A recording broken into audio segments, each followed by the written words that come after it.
One of the special uses and most productive uses of pointers is to use a pointer as a function argument. When we make a call to a function, we pass by value rather than passing by reference. If you're used to Visual Basic and some of those, you'll know some of the difference in that. Passing by value means that we make a copy of the original variable's value, its contents, and we send that copy into the function so that the function knows what the variable's value was at that time when it was called, but it can't affect the original variable. It can't get back to it to do anything. All that a function can do is return a single value, and that may not be enough. If we're dealing with arrays or things like that, we need to be able to pass the whole thing to the function. But because of the way the language is written, we cannot pass things like strings or arrays or groupings of data into a function. We can pass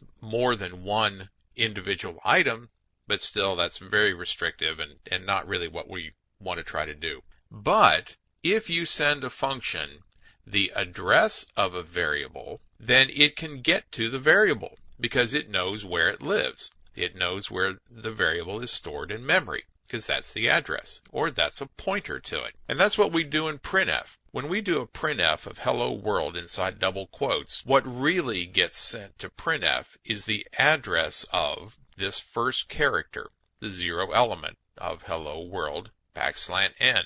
Printf can then go to that place in memory and read these characters out and process them as necessary. So the address of hello world is what's being sent to printf. That's how we use pointers as function arguments. Very important concept and something you're going to see in some of our demo programs as we go along here. So the best way to work on a lot of data or allow a function access to a lot of data is to pass the address of the first piece of information. And you're going to see this used a lot when we talk about structures as well, because structures are assemblies of different kinds of information. So far, we've taken a quick look at arrays, and we know that they are assemblies of single types of data, a whole bunch of characters, a bunch of integers, things like that in an array. But a structure, we're going to see later on down the road here, structure is an assembly of different kinds of data, and that's where we really get some power going.